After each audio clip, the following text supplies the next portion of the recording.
And now it's my turn to dive a little deeper into some technical concepts of GDTF, how to deal with some maybe special situations that you can come across when building a fixture, and yeah, how to set things up correctly. And after that, if you would like, and if you're interested, you can watch and listen to my colleague Brandon from Vectorworks. He's going to do a session on MVR, which is the sister project of GDTF, and is going to show you how to use MVR as your new workflow, from basically planning through programming to your final show and performance. So before I start with my topics, let me just quickly ask you, who of you has already built a fixture in GDTF? Who of you has already at least registered on the page? Maybe work in progress. Yeah, at least that's cool. So it's never too late, or it's never a bad point to start looking into GDTF. So I might just do a quick recap of what the basic concept of GDTF is about, and then I'm going to show you some topics that you will come across when building a GDTF fixture, and some examples how to use the structure and the data of GDTF so that the users which use the fixture profile benefit from it, and that it works correctly. So I'm going to start with the basic concept of GDTF, just a quick recapitulation. You know, GDTF is basically about building bridges between DMX control and the real-world output of the light, and also of the fixture, basically, and also what the fixture looks like if you control it with these DMX channels.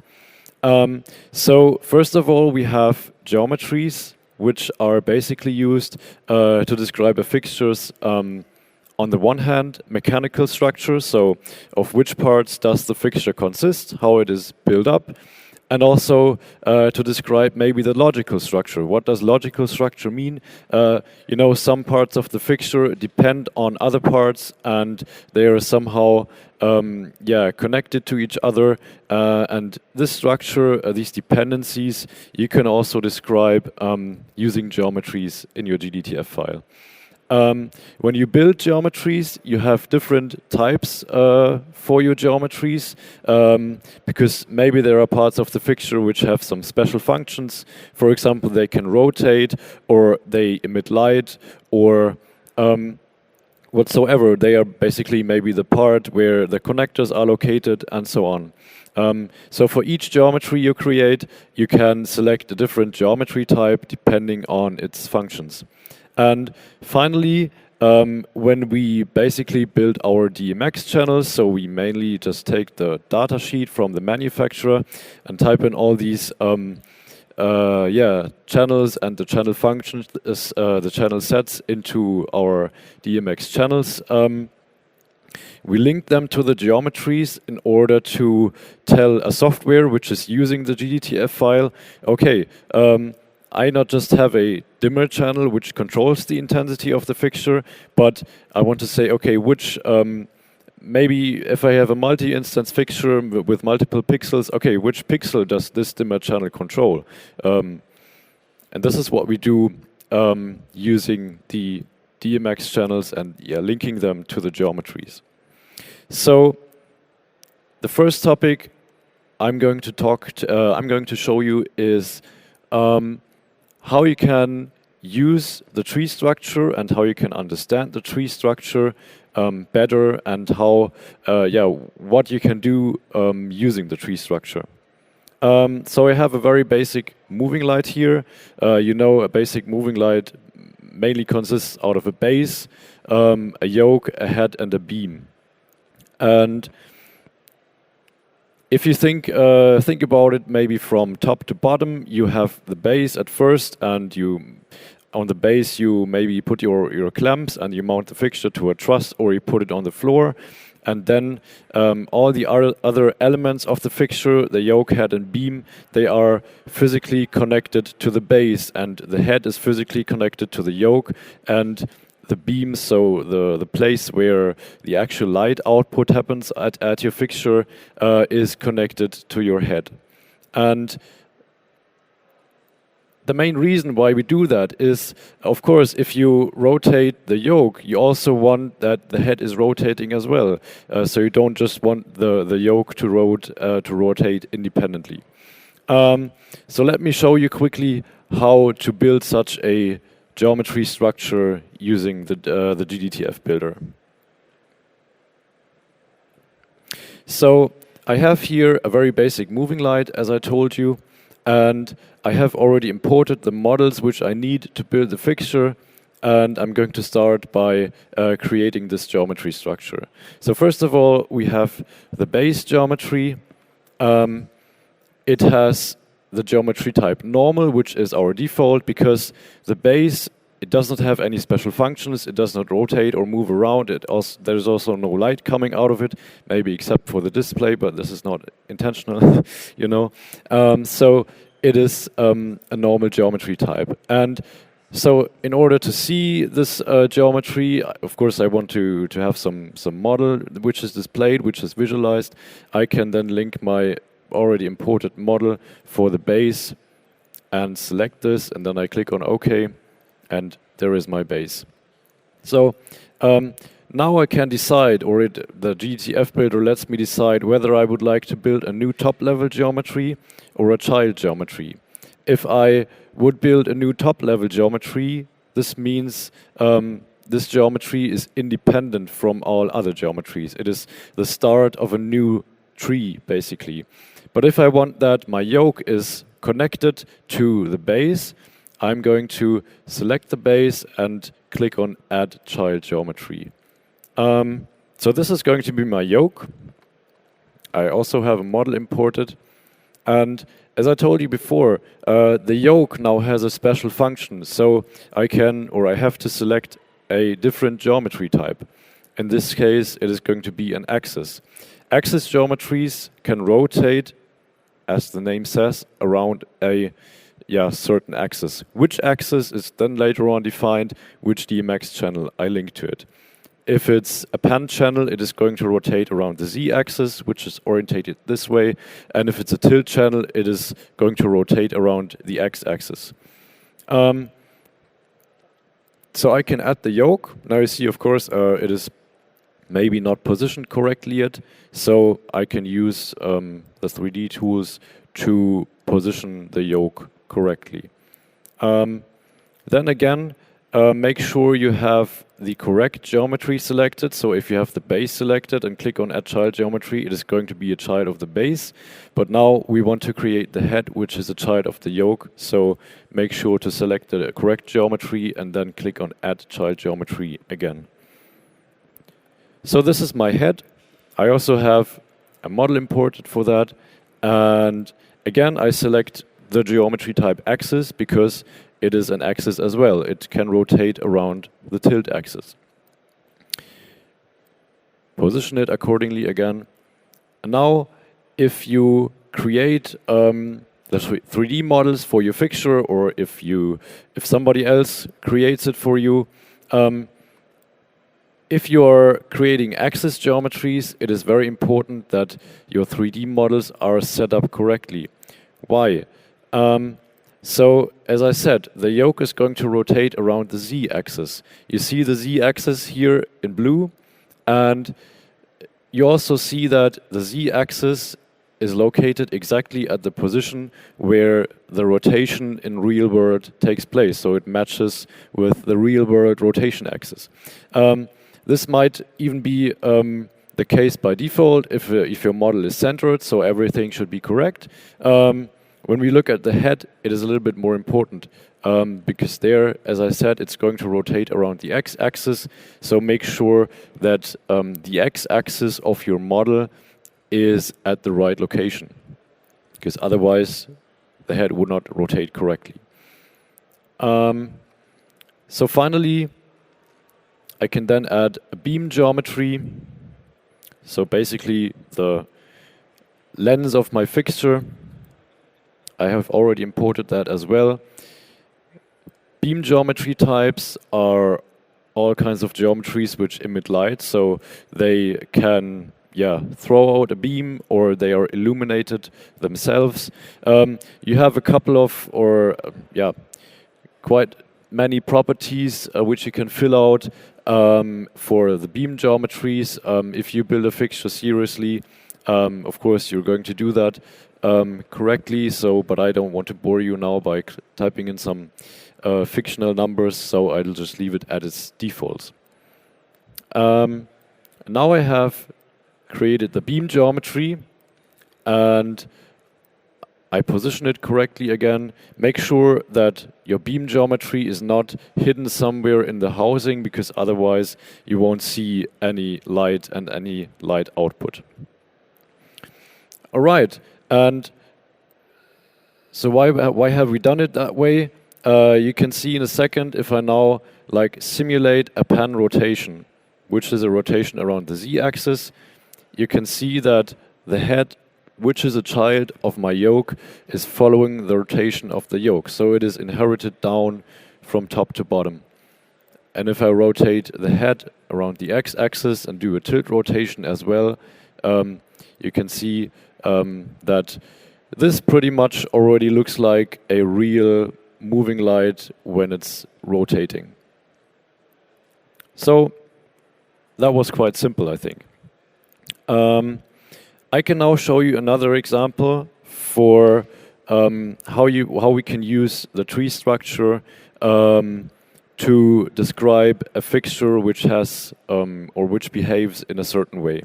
So my second example is an LED tube, and this LED tube has 8 pixels, which can be controlled independently. But depending on which mode I set the fixture to, I can also say, okay, I only want to control the fixture in 4 pixels, so always 2 pixels are grouped together. Or I just want to control the fixture as one single instance, so that all pixels are doing the same. And to describe this behavior, I can also, I also have to use the tree structure in GDTF. So let's switch again over to the builder. I have basically prepared this LED tube for you already. So you see it here, and you basically see, okay, these are my 8 pixels, and I have the base, so the housing of the fixture, which holds all the pixels. So in order to group some geometries together, I can create a new geometry and give it a name. I'm just now going to call this 4 pixel mode instance 1.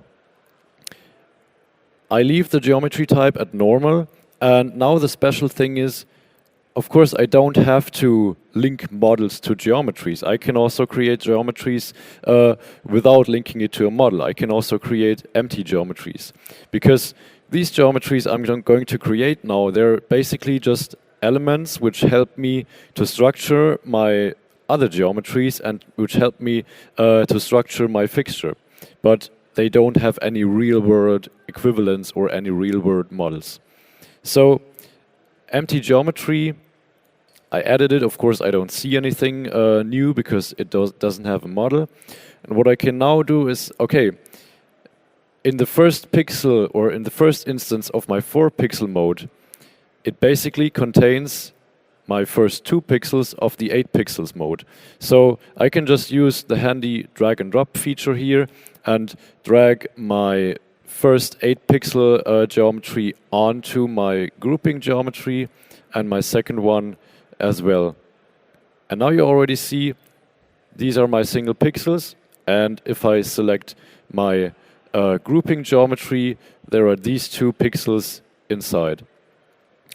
Now, of course, I could go on and create more grouping geometries for a 2 pixel mode, and then group things together further until I have the real, the whole structure set up correctly. And what I'm going to do then afterwards to make this finally work in my DMX channels, you might have already learned before from Peter, you link the DMX channels to a geometry in order to define, okay, which part of the fixture is going to react to this DMX channel. So if you, for example, take the dimmer, I can link it to a certain geometry. And if I link this to my base, where all the pixels are children of, it is going to result in like, okay, this dimmer channel is going to control all the pixels simultaneously. If I link this DMX channel to one of my single pixels, it is only going to control one single pixel. You also see it a little bit in our visualization here. And if I connect this DMX channel to my grouping geometries, it is going to control all the pixels which are children of this grouping geometry. Okay, so if you finish this, it is probably going to look like on the right. You might think, okay, why do it so complicated and with these nested structures and so on? I could also just set it up like on the left. I create 4 different trees, and I just have one tree with 1 pixel, one tree with 2 pixels, and so on until I have one tree with 8 pixels. Now think of it like you have to modify something to your pixels. You maybe have typed a number wrong, or you're still in development of your fixture, and the development just changes something. You need to exchange the model and so on. The right structure is a lot easier to maintain or to change some things about, because you mainly only have to do the changes once, while in the second or in the left structure you would have to do the changes to every geometry tree structure. Or also think about the models, for example. In the right structure, I only need one model for my pixel because every pixel is the same. On the left side, I would need one big pixel, 2 smaller pixels, 4 even smaller pixels, and 8 really small pixels. And to create these models, it is again a little bit of more work to do, and you can save time if you understand how to, what are basically the benefits of using this tree structure. Another very important concept in GDTF, which can save you a lot of time, is using geometry references. Now, as an example, look at this LED wash moving light, which has multiple pixels. All these pixels here on the front panel, they are basically the same. They have the same properties, so the same lamp characteristics. They have the same control channels. The only differences between each pixels are, okay, it has a different position on the layout and it has a different DMX address because you can control it independently. So what about like creating creating this pixel only once with all its properties, and then just creating copies of this pixel which reference back to my original model or to my original geometry where I have all the properties defined. This you can do using geometry references. There are basically 4 steps that you need to take care about. As a first step, you're going to create your one single pixel as a top-level geometry with beam properties and so on. As a second step, you can then create the real instances of this pixel and reference them back to your original model. So you just create copies of it, but they reference back. So if you change something to the referenced pixel, all the copies are going to follow these changes. And just arrange them correctly on the layout. This is a little bit of work to do, but As a third step, you can then set up the DMX channels, but you don't link them to these single pixel instances now, but to your one pixel geometry which you reference to. And what this will result in are, of course, DMX patch collisions, because you have only maybe 4 channels RGBW, but they're occurring maybe 19 times for every pixel. So you need to tell the software, okay, which pixel now has which DMX address. Again, I'm going to quickly show you how to set this up using the GDTF builder. So I have my moving light already here with the basic structure, which we know already. So now I'm going to continue adding my pixels. As I said before, at first I'm going to create one pixel as a top level geometry, and it's a beam geometry, of course, because it does emit light. And I can select my already existing model, which I have imported before. So now you can see this is my moving light, the structure, and this is my pixel. It is a new geometry tree. It has, first of all, nothing to do with my moving light structure. So what I then can do, I click on the head, because these pixels are, again, remember the tree structure, the pixels are children of the head, and I can add a new child geometry. And let's maybe call it pixel 1. And then I'm going to select a geometry type which is called reference. And here I can say, okay, I want this geometry to link back to my previously created pixel.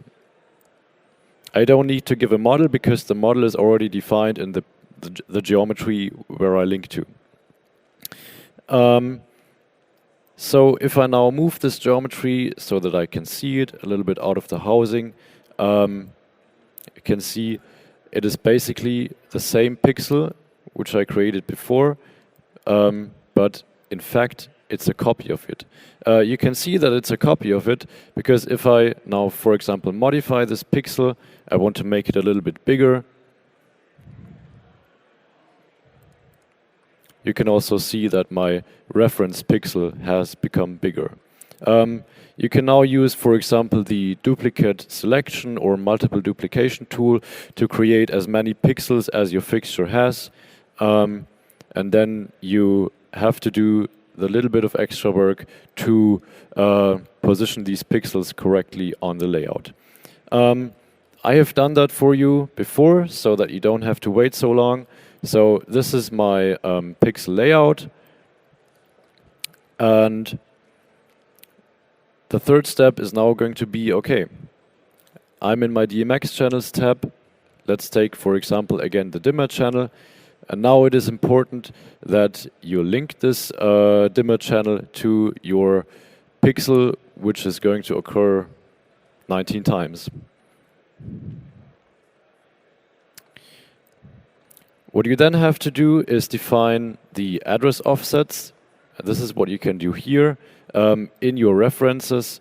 An address offset of 1 basically means it has the same DMX addresses as you have defined here for your DMX channel.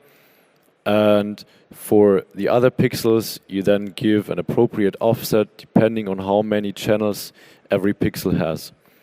And if we now look at our DMX channels layout, you can see that every instance of these pixels is on different DMX addresses and there are no patch collisions. So you can control these pixels individually now, and the visualization is going to follow as well. So this was a lot about geometries and structures. Maybe a bit of a different topic or a little bit more a practical topic. You know, you can import 3D models into GDTF files to, just create a real-world model of your fixture in a visualizer. There is a little bit to know about these 3D models.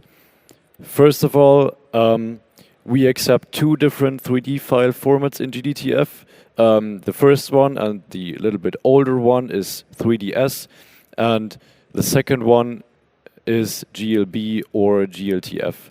Now, the advantage of GLB or GLTF as a 3D file format is basically, for example, if you're working with textures on your 3D models, then this is a lot easier to handle using GLB files. So we recommend to use GLB files in the future, but you will see like legacy or older GDTF fixtures which also have 3DS models. So it is still, both file formats are supported, but we recommend using GLB. And the second important thing you need to know about these 3D models is there are different levels of detail you can provide. Our first level of detail, we say in our specification, the whole fixture itself should not have or should not exceed a vertices count of 1,200. Why do we have this limit? So maybe imagine you have a 3D visualization software where you have tens, hundreds, maybe thousands of fixtures, and all these models, so besides the beams and so on, the models have to be rendered. So it costs a lot of rendering resources to render these highly detailed models of fixtures.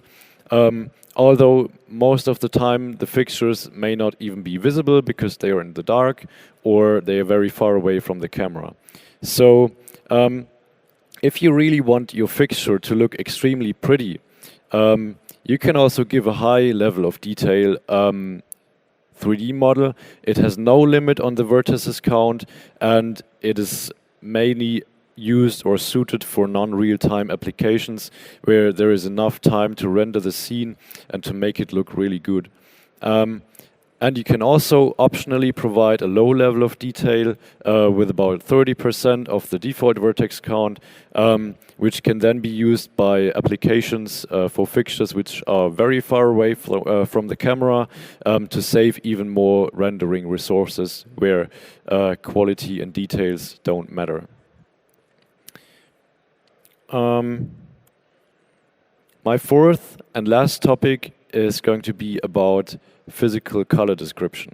As Peter already said before, our goal with GDTF is not only to describe how to control a fixture, but also what this fixture does in real life and to build bridges between the control values and the real physical values. So for a zoom or a pan tilt, this might be a bit easier because it's like degrees linear, but for color, this is a little bit more difficult and complex. So, you know, in today's fixtures, there are so many different colors, color mixing systems, additive, subtractive, RGB, RGBW, RGB, amber, lime, and so many different other emitter colors. There are fixed color wheels, CTOs, and so on.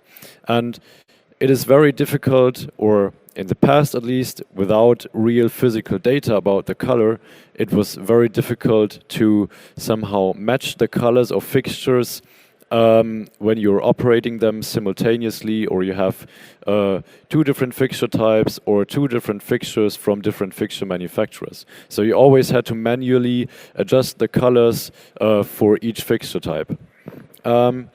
By including a physical color description in GDTF, we try to solve this problem, and we enable the control software to use this data and to match the colors between different fixtures. So how are we achieving it? First of all, red is basically not a unique color description, but if we want to match colors, we need unique and real physical color descriptions. Now, the theater guys might say, okay, we have unique color descriptions like these, but still you can't really use these names or values to create colors. So what we use in GDTF to describe colors are basically two things. First of all, on the left, the CIE chromaticity system, which contains basically all the hues and saturations which are visible for human eyes. And for every combination of hue and saturation, so for every visible color, you can give a coordinate of an X and a Y component. So it is basically just a point in this diagram. And even better and even more accurate is to describe the spectral distribution. If we're talking about subtractive color mixing, it is definitely necessary to have the spectral distribution. For additive color mixing, the system on the left side is basically enough. So setting these things up in the GDTF builder is quite easy. We have the physical descriptions tab, and in the physical descriptions you can create emitters and filters.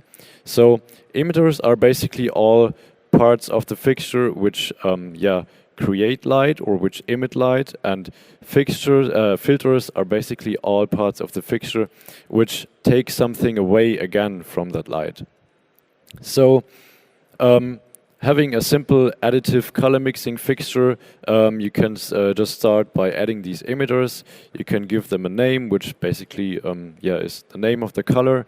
And then you have the possibility to enter the color coordinates in the CIE chromaticity system.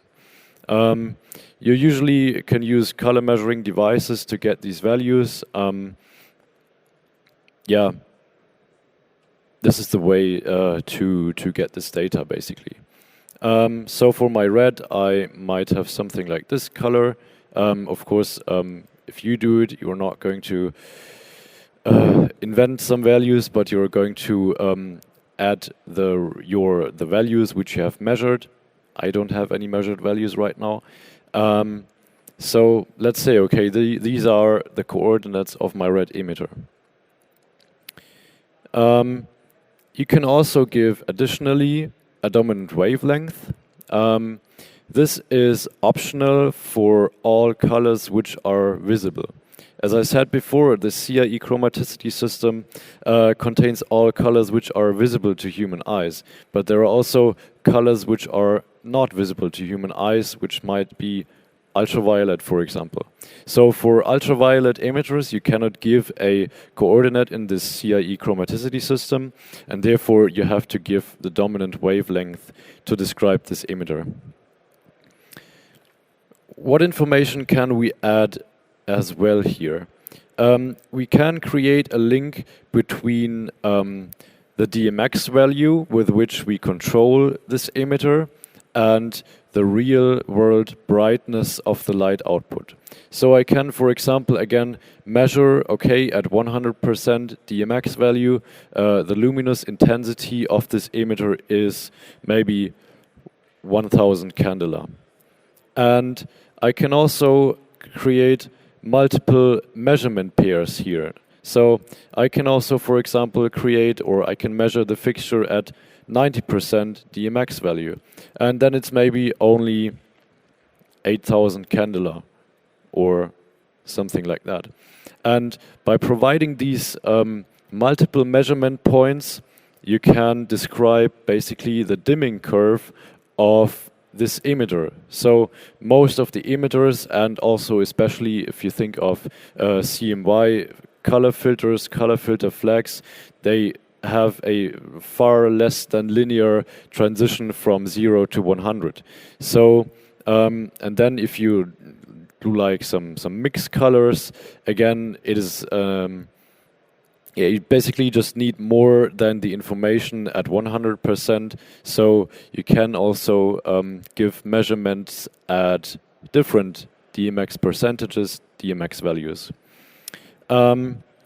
In order to include the spectral distribution for this emitter, you can again use your color measuring device and create a CSV file as output. Most of the devices, they have some software to go with it, and you can export those measurements as CSV values, and then you can import the spectral distribution data, and it's going to look like something here on the right, depending on your type of emitter.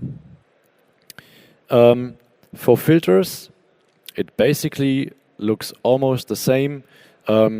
The only differences are you don't have a dominant wavelength, and instead of what we had here, luminous intensity, we have transmission.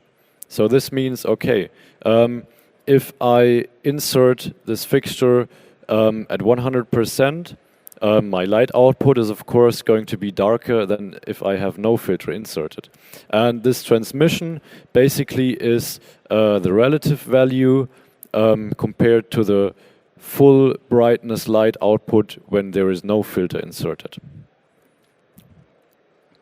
And also important to know about measurements for the spectral distribution, but this is also stated and written in our specification. We always measure the resulting light output. So we don't give the real transmission spectrum of this filter, but we give the spectrum which results when I have my emitter on, which is maybe a white light source, and then I have this filter inserted at a certain percentage. What you don't have to forget after creating your emitters and filters, if you have your DMX channels, of course we need to tell our fixture profile which emitter is going to control by which DMX channel. So if you have your red emitter, you can then go to your red DMX channel, go to the edit additional properties of your channel function, and there you have the possibility to select either an emitter or a filter, depending what is appropriate in this case.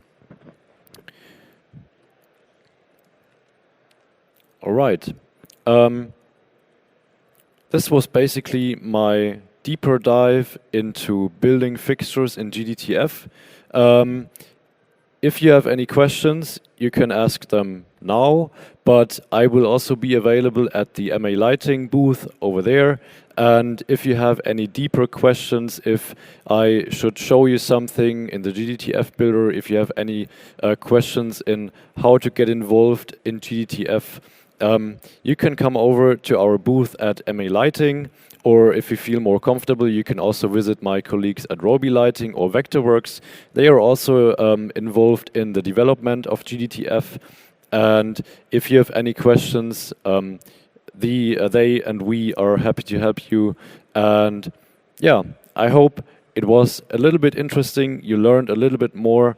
And if you decide, okay, you go home, you sleep a night over all that stuff, and then tomorrow you think, oh, I still have a question, then of course, okay, tomorrow we are still here as well, but if it's next week, you can also always contact us at support@malighting.com for getting support on GDTF.